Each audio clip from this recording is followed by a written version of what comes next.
RSS ಸಂವಿಧಾನನೇ violate ಮಾಡಿ ನಾವು ನೋಂದಣಿ ಮಾಡ್ಕೊಳ್ಳಲ್ಲ ಅನ್ನೋದು ಮಹಾಂತ ಅಪರಾಧ. ಮೋಹನ್ ಭಾಗವತ್ ಹೇಳೋವಂಥ ಈ ಸುಳ್ಳು ಆರೋಪಗಳೆಲ್ಲ ಇದನ್ನು ಅವನ್ನ ಖಂಡಿಸ್ತೀನಿ. ನೋಂದಣಿ ಆಗಿಲ್ಲದೆ ಇರೋದ್ರಿಂದ ಅದು ಬಹಳ ನಿಶ್ಚಿತವಾಗಿ ಭಾರತದ ಒಂದು ದೇಶದ್ರೋಹಿ ಸಂಘಟನೆ ಅಂತ ನಾನು ನೇರವಾಗಿ ಕರೆಯಲಿಕ್ಕೆ ಬಯಸ್ತೇನೆ. ಕಾನೂನ ದುರ್ಬಳಕೆ ಮಾಡಿಕೊಂಡಿರ್ತಕ್ಕಂಥ RSS ವಿರುದ್ಧ ಸರ್ಕಾರ ಕೂಡಲೇ ಕ್ರಮ ಕೈಗೊಳ್ಳಬೇಕು ಅಂತೇಳಿ ನಾವು ಒತ್ತಾಯ ಮಾಡ್ತೀವಿ. ಮೋಹನ್ ಭಾಗವತ್ ಈತನಿಗೆ ಈ ಲೆವೆಲ್ನ ಒಂದು ಸೆಕ್ಯೂರಿಟಿ ಪ್ರೋಟೋಕಾಲು ಏನು ಕೊಡ್ತಾ ಇದ್ದಾರೆ, ಆತನಿಗೆ ಈ ದೇಶದ ಯಾವುದೇ ಒಂದು ಸಣ್ಣ ಸಾಂವಿಧಾನಿಕ ಹುದ್ದೆಯೂ ಕೂಡ ಇಲ್ಲ.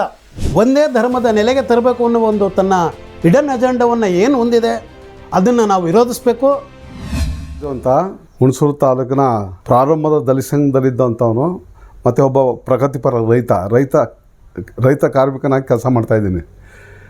ಇವತ್ತು ಏನು ದೇಶದಲ್ಲಿ RSS ನೋಂದಣಿ ಆಗದಿರೋಂಥ ಒಂದು ಸಂಘಟನೆ ಆಗಿದ್ದು ನಾನು ನೋಂದಣಿ ಮಾಡೋಲ್ಲ ಅಂತ ಹೇಳ್ಕೊತಾ ಇರೋದು. ಯಾಕಂದರೆ ಕಾನೂನು ಭಾರತ ಸಂವಿಧಾನದ ಪ್ರಕಾರ ಯಾವುದೇ ಸಂಘ ಸಂಸ್ಥೆಗಳು ಸಹ ಕ್ರಮಬದ್ಧವಾಗಿ ಸಂಘ ಸಂಸ್ಥೆಗಳು ರಿಜಿಸ್ಟರ್ ಮಾಡ್ಕೊಂಡು ಅವರ ಕಾರ್ಯಪ್ರವೃತ್ತಿಗಳನ್ನ ಮಾಡಬೇಕಾಗಿದ್ದಂಥ ಒಂದು ಸಂವಿಧಾನದ ಆದೇಶದ ಪ್ರಕಾರ ಆಗಬೇಕು. ಆದರೆ ಇವರು ಸಂವಿಧಾನನೇ ವೈಲೇಟ್ ಮಾಡಿ ನಾವು ನೋಂದಣಿ ಮಾಡ್ಕೊಳ್ಳಲ್ಲ ಅನ್ನೋದು ಮಹಾಂತ ಅಪರಾಧ. ಈ ವಿಚಾರದಲ್ಲಿ ನಮ್ಮ ಪ್ರಿಯಾಂಕ ಖರ್ಗೆ ಅವರು ಹೇಳಿರೋದು ಅಂಥ ಭಾಗವತರು ಮಾಡ್ತಿರೋಂಥ ಅವ್ಯವಹಾರಗಳನ್ನೆಲ್ಲ ಅವರು ಇಲ್ಲ ನೋಂದಣಿ ಮಾಡಲೇಬೇಕು ಅಂತ ಹೇಳ್ತಾ ಇರೋದು ಅದು ಸಮಂಜಸವಾದಂಥ ಇದು. ಆದ್ದರಿಂದ ನಾವು ಸಹ ಇಡೀ ಇವರ ಏನು RSS ಅವರ ದೇಶದಲ್ಲಿ ಬರೀ ಜಾತೀಯತೆ ಮತ್ತು ಧರ್ಮದ ಹೆಸರಿನಲ್ಲಿ ಅರಾಜಕತೆ ತರುವಂಥ ಕೆಲಸಗಳೇ ಮಾಡ್ತಿರೋ ಹೊರತಾಗಿ ಇವರೇನು ಹಿಂದೂ ಧರ್ಮ ಏನು ಇಡೀ ಎಲ್ಲ ಜನರು ಒಂದು ಮಾಡೋಕ್ಕಂತ ಆಗೋವಂಥ ಕೆಲಸ ಅಲ್ಲ ಅವ್ರದ್ದು. ಬರೀ ಹಿಂಗೆ ಕೋಮುವಾದ ಮಾಡಿ ಜಾತಿಗಳ ನಡುವೆ ಏನು ಇವತ್ತು ಇಂಡಿಯಾ ದೇಶದಲ್ಲಿ 4433 ಜಾತಿ ಮಾಡಿದ್ದಾರೆ ಇವರು. ಈ ಜಾತಿ ಇವತ್ತು ಯಾವುದೇ ಕಾರಣಕ್ಕೂ ಈ ಜಾತಿ ಸಹ ಒಂದಾಗುವಂಥ ಪರಿಸ್ಥಿತಿ ಇಲ್ಲ. ಇದೇ ರೀತಿ ಮುಂದುವರೆದೇ ದೇಶ ಮುಂದುವರಿಯೋಕ್ಕೂ ಇಲ್ಲ ಸಾಧ್ಯತೆ ಇಲ್ಲ. ಜಾತೀಯತೆಯನ್ನು ಜಾಸ್ತಿ ಮಾಡ್ತಾವ್ರೆ ಹೊರತಾಗಿ ಇವರು ಇದು ಹಿಂದೂ ಧರ್ಮದ ಹೆಸರು ಹೇಳ್ಕೊಂಡು ಇದು ಕಮ್ಮಿ ಆಗ್ತಾಯಿಲ್ಲ. ಹಂಗಾಗಿ ಈ RSSನ ನಾವು ವಿರೋಧಿಸ್ತೀವಿ. ಈ RSSನಿಂದ ದೇಶ ಒಡೆಯೋ ಕಾರ್ಯ ಜಾಸ್ತಿ ಆಗ್ತಾಯಿದೆ. ಆದ್ದರಿಂದ ಏನು ಈ ಮೋಹನ್ ಭಾಗವತ್ ಹೇಳೋವಂಥ ಈ ಸುಳ್ಳು ಆರೋಪಗಳೆಲ್ಲ ಇದನ್ನು ಅವನ್ನ ಖಂಡಿಸ್ತೀನಿ.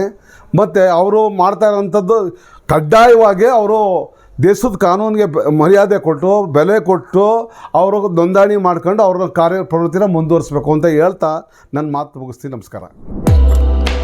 100% ಶುದ್ಧ ಶ್ರೀಗಂಧ ಎಣ್ಣೆಯಿಂದ ತಯಾರಾಗಿದೆ. ಅಸಲಿ ಉತ್ತಮಿಕೆಯನ್ನು ಹೊಂದಿದೆ. ಮೈಸೂರು ಸ್ಯಾಂಡಲ್ ಸೋಪ್, ನನ್ನ ರಾಯಲ್ ಬ್ಯೂಟಿ ರಿಚುವಲ್. ಆತ್ಮೀಯರೇ, ಇತ್ತೀಚಿನ ದಿನಗಳಲ್ಲಿ RSS ನೋಂದಣಿ ಆಗಿಲ್ಲದಿರುವ ಸಂಘಟನೆ ಎನ್ನುವ ವಿಚಾರವನ್ನು ನಮ್ಮ ಕರ್ನಾಟಕ ರಾಜ್ಯ ಸರ್ಕಾರದ ಗೌರವಾನ್ವಿತ ಪ್ರಿಯಾಂಕ ಖರ್ಗೆ ಅವರು ಎತ್ತಿರುವ ಒಂದು ಗಂಭೀರ ಪ್ರಶ್ನೆಗೆ ಇವತ್ತಿನ ಸಾಮಾಜಿಕ ಜಾಲತಾಣಗಳಲ್ಲಿ ಪ್ರಸ್ತುತ ವರ್ತಮಾನದಲ್ಲಿ ಭಾಳಷ್ಟು ಟೀಕೆಗಳು ಮತ್ತು ಒಂದು ಸಮಂಜಸವಾದ ಅಥವಾ ಅವರ ಹೇಳಿಕೆಯನ್ನು ಪುಷ್ಟೀಕರಿಸುವಂತಹ ಹೇಳಿಕೆಗಳ ಅಲ್ಲದೆ ಅದನ್ನು ವಿರೋಧಿಸುವಂತಹ ಒಂದು ಪ್ರಕ್ರಿಯೆ ಇವತ್ತು ಸಾಮಾಜಿಕ ಜಾಲತಾಣದಲ್ಲಿ ಬಹಳ ಗಂಭೀರವಾಗಿ ಸಾಗ್ತಾ ಇದೆ. ಈ ಸಂದರ್ಭದಲ್ಲಿ ನನ್ನ ಅಭಿಪ್ರಾಯ, ಒಂದು RSS ಅನ್ನುವ ಒಂದು ಈ ದೇಶದ ಕೋಮುವಾದವ ಸಂಘಟನೆ ಏನಿದೆ ಅದು ನೋಂದಣಿ ಆಗಿಲ್ಲದೆ ಇರೋದ್ರಿಂದ ಅದು ಬಹಳ ನಿಶ್ಚಿತವಾಗಿ ಭಾರತದ ಒಂದು ದೇಶದ್ರೋಹಿ ಸಂಘಟನೆ ಅಂತ ನಾನು ನೇರವಾಗಿ ಕರೆಯಲಿಕ್ಕೆ ಬಯಸ್ತೇನೆ. ಯಾಕಂದರೆ ನಮ್ಮ ಸ್ವತಂತ್ರ ಭಾರತದಲ್ಲಿ ಇಡೀ ಭಾರತದ ಸರ್ವರನ್ನು ಕೂಡ ಆಳ್ವಿಕೆ ನಡೆಸ್ತಾ ಇರೋದಂಥದ್ದು ಸಂವಿಧಾನ. ಆ ಸಂವಿಧಾನಕ್ಕೆ ನಿಷ್ಠರಾಗಬೇಕಾಗಿರೋದು ಭಾರತದ ಪ್ರತಿಯೊಬ್ಬ ಪ್ರಜೆಗಳ ಕರ್ತವ್ಯ. ಇಂತಹ ಸಂದರ್ಭದಲ್ಲಿ ಅದು ಸಾಂವಿಧಾನಿಕ ನೀತಿಯನ್ನು ಮೀರಿ ತನ್ನ ಸಂಘಟನೆಯನ್ನು ನೋಂದಣಿ ಮಾಡ್ದೇ ಕೋಟ್ಯಾಂತರ ಹಣವನ್ನು ಗುರುದಕ್ಷಿಣೆ ನೆಪದಲ್ಲಿ ದೇಣಿಗೆ ಸಂಗ್ರಹಿಸ್ತಾ ಅದರ ನಾಗಪುರದಲ್ಲಿ ಆದ RSS ಕಚೇರಿನೇ ಕೋಟ್ಯಾಂತರ ವೆಚ್ಚದಲ್ಲಿ ಕಟ್ಟಿರುವಂಥ ಸಂಘಟನೆ ಇವತ್ತು ಈ ದೇಶಕ್ಕೆ ಅದು ಉತ್ತರದಾಯಿತ್ವ ಆಗಲೇಬೇಕು. ಯಾಕಂದರೆ ಈ ದೇಶದಲ್ಲಿ ಪ್ರತಿಯೊಬ್ಬರಿಗೂ ಕೂಡ ಈ ನೆಲದ ಕಾನೂನು ಇದೆ. ಅದಕ್ಕೆ ಮೀರಿ ಅವರೇನು ಈ ಕಾನೂನಿನ ಈ ಸಂವಿಧಾನದ ಅತೀತರಲ್ಲ ಅವರೆಲ್ಲರೂ ಕೂಡ ಇವತ್ತಿನ ಸಂವಿಧಾನಕ್ಕೆ ಒಳಗೋಗಬೇಕಾಗುತ್ತೆ.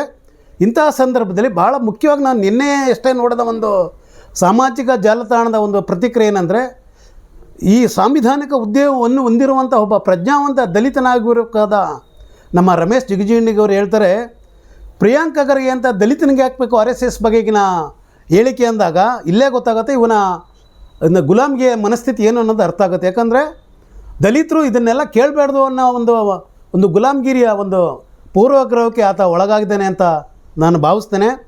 ಈ ಸಂದರ್ಭದಲ್ಲಿ ಆತ ಅರ್ಥ ಮಾಡ್ಕೋಬೇಕು, ಈ ದೇಶದ ಪ್ರತಿಯೊಬ್ಬರು ಕೂಡ ಈ RSS ಏನು ನೋಂದಣಿ ಇಲ್ಲದೆ ಈ ದೇಶದಲ್ಲಿ ಸಕ್ರಿಯವಾಗಿದೆ, ಈ ದೇಶದ ಬಹುತ್ವವನ್ನು, ಈ ದೇಶದ ಬಹುಜನರನ್ನು ಒಡೆದು ಒಂದೇ ಧರ್ಮದ ನೆಲೆಗೆ ತರಬೇಕು ಅನ್ನೋ ಒಂದು ತನ್ನ ಹಿಡನ್ ಅಜೆಂಡವನ್ನು ಏನು ಹೊಂದಿದೆ ಅದನ್ನು ನಾವು ವಿರೋಧಿಸಬೇಕು. ಇವತ್ತು ಏನು RSS ಸುಮಾರು 100 ವರ್ಷಗಳಿಂದ ನೋಂದಾಯಿಸದೆ, ಯಾವುದೇ ರಿಜಿಸ್ಟರ್ ಮಾಡದೆ, ಕಾನೂನನ್ನು ಡಾಕ್ಟರ್ ಬಾಬಾ ಸಾಹೇಬ್ ಅಂಬೇಡ್ಕರ್ ಅವರ ಸಂವಿಧಾನದಲ್ಲಿರ್ತಕ್ಕಂಥ ಅಡಿಯಲ್ಲಿ, ಕಾನೂನಿನ ಅಡಿಯಲ್ಲಿ ನೋಂದಣಿ ಮಾಡದೆ 100 ವರ್ಷಗಳಿಂದ ಅವರ ಚಟುವಟಿಕೆಗಳನ್ನು ಇಲ್ಲಿ ತನಕ ನಡೆಸ್ಕೊಂಡು ಬಂದಿರೋದೆ. ಕಾನೂನ ದುರ್ಬಳಕೆ ಮಾಡಿಕೊಂಡಿರ್ತಕ್ಕಂಥ RSS ವಿರುದ್ಧ ಸರ್ಕಾರ ಕೂಡಲೇ ಕ್ರಮ ಕೈಗೊಳ್ಳಬೇಕು ಅಂತೇಳಿ ನಾವು ಒತ್ತಾಯ ಮಾಡ್ತೀವಿ. ನಾವು ಒಬ್ಬರು ದಲಿತ ಸಂಘರ್ಷ ಸಮಿತಿ ಸಂಚಾಲಕರಾಗಿ ಯಾವುದೇ ಒಂದು ಚಳುವಳಿ, ಹೋರಾಟ, ಭೂ ಸಮಸ್ಯೆಗಳು, ಹಲವಾರು ಸಮಸ್ಯೆಗಳ ನ್ಯಾಯಕ್ಕಾಗಿ ಹೋರಾಟ ಮಾಡಬೇಕಾದ್ರೆ ನಿಮ್ಮ ಸಂಘಟನೆ ರಿಜಿಸ್ಟ್ರೇಷನ್ ಆಗಿದೆಯಾ, ನಿಮ್ಮ ರಿಜಿಸ್ಟರ್ ನಂಬರ್ ಎಷ್ಟು, ನಿಮ್ಮ ರಾಜ್ಯ ಸಮಿತಿ, ಜಿಲ್ಲಾ ಸಮಿತಿ ಏನು ಅಂತೇಳಿ ಹೇಳಿ ಕೇಳುವ ಇಂಥ ಒಂದು ಇದರಲ್ಲಿರುವಾಗ RSS ಅವರು ಸುಮಾರು 100 ವರ್ಷಗಳಿಂದ ನೋಂದಣಿನೇ ಮಾಡದಂತೆ ಚಟುವಟಿಕೆಗಳನ್ನ ನಡೆಸ್ತಾ ಇರೋದು ಮಹಾ ಖಂಡನೀಯ. ಅದಾಗಲಾಗಿ ಏನು ಎಲ್ಲ ಚಳುವಳಿಗಾರರು, ಹೋರಾಟ ಸಂಘಟನೆಗಳು ಏನು ನೋಂದಣಿ ಮಾಡಿದೆವೋ ಅದೇ ರೀತಿ ಅವರು ಸಹ ನೋಂದಣಿ ಮಾಡಬೇಕು. ನೋಂದಣಿ ಮಾಡದಂತೆ ಚಟುವಟಿಕೆ ಇಲ್ಲಿ ತನಕ ಮಾಡಿರೋದೇ ಕಾನೂನು ಬಾಹಿರ, ಕಾನೂನನ್ನು ದುರ್ಬಳಕೆ ಮಾಡ್ಕೊಂಡಿದ್ದಾರೆ. ಅದಾಗಲಾಗಿ ಏನು ಇವತ್ತು ಪ್ರಿಯಾಂಕ ಖರ್ಗೆಯವರು ಹೇಳ್ತಾ ಇರೋಂಥದ್ದು ನ್ಯಾಯಯುತವಾಗಿ ಅವರು ಹೇಳಿರುವಂಥದ್ದನ್ನು ನಾವು ಸ್ವಾಗತಿಸ್ತೀವಿ. ದಲಿತ ಸಂಘರ್ಷ ಸಮಿತಿ ಅವರಿಗೆ ನಾವು ಬೆಂಬಲವನ್ನು ಕೊಡ್ತೀವಿ. ಏಕೆಂದರೆ ಅವ್ರಿಗೊಂದು ಕಾನೂನು, ನಮಗೊಂದು ಕಾನೂನು, ಅವ್ರಿಗೊಂದು ಕಾನೂನು. ನಾವೆಲ್ಲ ಸಂಘಟನೆ ನಾವು ಯಾವ ರೀತಿ ನಾವು ರಿಜಿಸ್ಟ್ರೇಷನ್ ಮಾಡ್ಕೊಂಡು ರಾಜಾರೋಷ್ಟ್ರವಾಗಿ ಕಾರ್ಯಕ್ರಮ ಮಾಡ್ತಾಯಿದ್ದಾವೋ ಅದೇ ರೀತಿ ಅವರು ಸಹ ನೋಂದಣಿ ಮಾಡಬೇಕು. ಅದು ಬಿಟ್ಟುಬಿಡ್ತೆ ಅವರು ಗುಂಡಾಗಿರಿಯಲ್ಲಿ ವರ್ತನೆ ಮಾಡ್ಕೊಂಡು ದಬ್ಬಾಳಿಕೆಯಿಂದ ಅವರು ಚಟುವಟಿಕೆ ಮಾಡುವಂಥದ್ದು ಅದು ಕಾನೂನು ಬಾಹಿರ. ಅದಾಗಲಾಗಿ ಅವ್ರಿಗೊಂದು ಕಾನೂನು, ನಮಗೊಂದು ಕಾನೂನಲ್ಲ. ಅವರು ಸಹ ಕೂಡಲೇ ನೋಂದಣಿ ಮಾಡಬೇಕು. ಇಲ್ಲ ಅಂದರೆ ನಾವು ಸಹ RSS ವಿರುದ್ಧ ಹೋರಾಟಕ್ಕೆ ಇಳಿಬೇಕಾಗ್ತಂತೇಳಿ ಈ ಸಂದರ್ಭದಲ್ಲಿ ಎಚ್ಚರಿಕೆ ಕೊಡ್ತೀವಿ. ಡಾಕ್ಟರ್ ಬಾಬಾ ಸಾಹೇಬ್ ಅಂಬೇಡ್ಕರ್ ಅವರ ಏನು ಸಂವಿಧಾನದ ಅಡಿಯಲ್ಲಿ ಎಲ್ಲರೂ ಸಹ ಕಾನೂನು ಅಡಿಯಲ್ಲಿ ಕೆಲಸ ಮಾಡಬೇಕಾದವರು. ನಾವು ರಿಜಿಸ್ಟ್ರೇಷನ್ ಮಾಡ್ಕೊಂಡು ನೋಂದಣಿ ಮಾಡ್ಕೊಂಡು ನಾವು ಹೋರಾಟ ಮಾಡಬೇಕು. ಅವರು 100 ವರ್ಷಗಳಿಂದ ನೋಂದಣಿನೇ ಇಲ್ಲದಂತೆ ಚಟುವಟಿಕೆ ಮಾಡುವಂಥವ್ರ ಮೇಲೆ ಕೂಡಲೇ ಕ್ರಮ ಆಗಬೇಕು ಅಂತೇಳಿ ನಾವು ಒತ್ತಾಯ ಮಾಡ್ತೀವಿ. ಮತ್ತು ನಾವೆಲ್ಲರೂ ಸೇರಿ ಈ ದೇಶದಲ್ಲಿ ಏನು ಸಕ್ರಿಯವಾಗಿದೆ RSS ಅದು ನೋಂದಣಿ ಆಗಬೇಕು. ಅದಕ್ಕೆ ನಾವೆಲ್ಲರೂ ಒಕ್ಕೊಲಿನಿಂದ ಒತ್ತಾಯಿಸ್ಬೇಕು ಅನ್ನೋದು ನನ್ನ ಈ ಸಂದರ್ಭದ ಒಂದು ಹೇಳಿಕೆಯಾಗಿದೆ. ಜೊತೆಗೆ ಮೊನ್ನೆ ಅಷ್ಟೇ ಈ ಮೋಹನ್ ಭಾಗವತ್ರವರು ಒಂದು ಪ್ರಶ್ನೆಗೆ ಉತ್ತರಿಸ್ತಾ ಹೇಳ್ತಾರೆ, ನಾವು ನೋಂದಣಿ ಆಗಬೇಕಾಗಿಲ್ಲ, ಯಾಕಂದರೆ ನಾವು ಸ್ವತಂತ್ರ ಭಾರತದಲ್ಲಿ ನಾವು ಈ ಸಂಘಟನೆ ಇತ್ತು, ಹಂಗಾಗಿ ನೋಂದಣಿ ಅವಶ್ಯಕತೆ ಬರಲಿಲ್ಲ ಅಂತಲೇ. ಅದು ಸುಳ್ಳು. ವಾಸ್ತವ ಏನಂದರೆ ಈ ದೇಶದಲ್ಲಿ 1882 ಸೊಸೈಟಿ ರಿಜಿಸ್ಟ್ರೇಷನ್ ಆ್ಯಕ್ಟ್ 1882 ಇದೆ. ಆ ಸಂದರ್ಭದಲ್ಲೂ ಕೂಡ ಈ ಕಾನೂನು ಇದ್ದಿದ್ದರಿಂದ ಇದರ ಒಳಗಡೆ ಕೂಡ ಅವರು ನೋಂದಣಿಗೆ ಒಳಪಡಬೇಕಾಗತ್ತೆ. ಇವರು ಏನೇ ಸುಳ್ಳುಗಳನ್ನು ದೇಶದಲ್ಲಿ ಹಬ್ಬಿಸಿದ್ರು ಕೂಡ ಈ ದೇಶದ ಕಾನೂನು, ಈ ಸಂವಿಧಾನದ ಒಂದು ಚೌಕಟ್ಟನ್ನು ಅವರು ಮೀರುವಾಗಿಲ್ಲ. ಮೀರೋಕ್ಕೆ ನಾವು ಈ ದೇಶದ ಪ್ರಜ್ಞಾವಂತ ನಾಗರಿಕರು ಬಿಡಬಾರ್ದು. ಅದು ನನ್ನ ಒಂದು ಮನವಿ. ಜೊತೆಗೆ ಈ ಮೋಹನ್ ಭಾಗವತ್ ಏನಿದ್ದಾರೆ, ಇವ್ರಿಗೆ ಈ ದೇಶದಲ್ಲಿ ಆತ ಯಾವುದೇ ಸಾಂವಿಧಾನಿಕ ಹುದ್ದೆಯನ್ನು ಹೊಂದಿಲ್ಲ. ಆದರೂ ಕೂಡ ಆತನಿಗೆ Z+ASL ಪ್ರೋಟೋಕಾಲ್ ಇದೆ ಸೆಕ್ಯೂರಿಟಿ. ಅದೇನು ಅಂದರೆ Z+ ಜೊತೆಗೆ ಅಡ್ವಾನ್ಸ್ಡ್ ಸೆಕ್ಯೂರಿಟಿ ಲಯಾಸನ್ ಅಂತ, ಅದು ಭಾಳ ವಿಶೇಷ ಭದ್ರತಾ ಒಂದು ಪ್ರೋಟೋಕಾಲ್. ಅದು ಈ ದೇಶದಲ್ಲಿ ಈ ದೇಶದ ಗೃಹ ಮಂತ್ರಿ ಅಮಿತ್ ಶಾಗಿದೆ, ಮತ್ತು ನಮ್ಮ ದೇಶದ ಡಿಫೆನ್ಸ್ ಮಿನಿಸ್ಟರ್ ರಾಜನಾಥ್ ಸಿಂಗ್ರಿಗಿದೆ. ಮೂರನೇವನೇ ಇವನು ಯಾರು ಮೋಹನ್ ಭಾಗವತ್.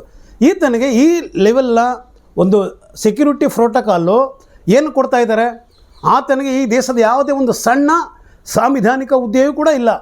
ಒಂದು ಸಣ್ಣ ಗ್ರಾಮ ಪಂಚಾಯಿತಿ ಹುದ್ದೆಯಂತಹ ಒಂದು ಸಾಂವಿಧಾನಿಕ ಹುದ್ದೆಯನ್ನು ಹೊಂದಿಲ್ಲದಂತಹ ಒಬ್ಬ ಕೋಮುವಾದಿ ಸಂಘಟನೆಯ ಒಬ್ಬ ಮುಖಂಡನಿಗೆ ಈ ತರಹದ ಒಂದು Z+ ಪ್ರೋಟೋಕಾಲ್ ನೀಡಿರುವಂಥದ್ದು ಬಹಳ ಅನ್ಯಾಯ ಮತ್ತು ಇದು ಈ ಕಾನೂನು ವಿರೋಧ ಇದು. ಹಂಗಾಗಿ ಕೇಂದ್ರ ಸರ್ಕಾರ ಆತನಿಗೆ ನೀಡಿರುವಂಥ ಈ ಪ್ರೋಟೋಕಾಲ್ನ ವಾಪಸ್ ಪಡಿಬೇಕಾಗತ್ತೆ. ಈವರೆಗೂ ಆತನ ನೀಡಿರುವಂಥ ಹಣವನ್ನು ಏನು ಖರ್ಚಾಗಿದೆ ಅಷ್ಟು ಪ್ರೋಟೋಕಾಲ್ಗೆ ಅಷ್ಟು ಹಣವನ್ನು ಆತನಿಂದ ವಸೂಲಿ ಮಾಡಬೇಕು ಅನ್ನೋದು ನನ್ನ ಈ ಸಂದರ್ಭದ ಆಗ್ರಹ. ಮತ್ತು ಕೊನೆಗೆ ನನ್ನ ಎಲ್ಲರಿಗೂ ಮನವಿ, ಈ ದೇಶದ ಪ್ರಜ್ಞಾವಂತ ನಾಗರಿಕರು ಈ ಸಂದರ್ಭದಲ್ಲಿ RSS ನೋಂದಣಿ ಆಗಬೇಕು. ಈ ದೇಶದ ಸಂವಿಧಾನದ ಎಲ್ಲ ವಿಧಿವಿಧಾನಗಳಿಗೆ ಕೂಡ ಅದು ಒಳಪಡಬೇಕು ಅನ್ನುವ ಒಂದು ಆಗ್ರಹವನ್ನು ನಾನು ಮಾಡ್ತಾ, ಇದಕ್ಕೆ ನಾವೆಲ್ಲರೂ ಬೆಂಬಲಿಸಬೇಕು ಅಂತ ಈ ಸಂದರ್ಭದಲ್ಲಿ ನಾನು ನನ್ನ ಮಾತನ್ನು ಮುಗಿಸ್ತಾ ಇದ್ದೇನೆ. ಮತ್ತಷ್ಟು ವಿಶೇಷ ವಿಡಿಯೋಗಳನ್ನು ನೋಡಲು ಮತ್ತು ಹೊಸ ವಿಡಿಯೋಗಳ ಬಗ್ಗೆ ತಿಳಿಯಲು ಈ ದಿನ .com ಯೂಟ್ಯೂಬ್ ಚಾನೆಲ್ ಸಬ್ಸ್ಕ್ರೈಬ್ ಮಾಡಿ ಮತ್ತು ಬೆಲ್ ಐಕಾನ್ ಕ್ಲಿಕ್ ಮಾಡಿ.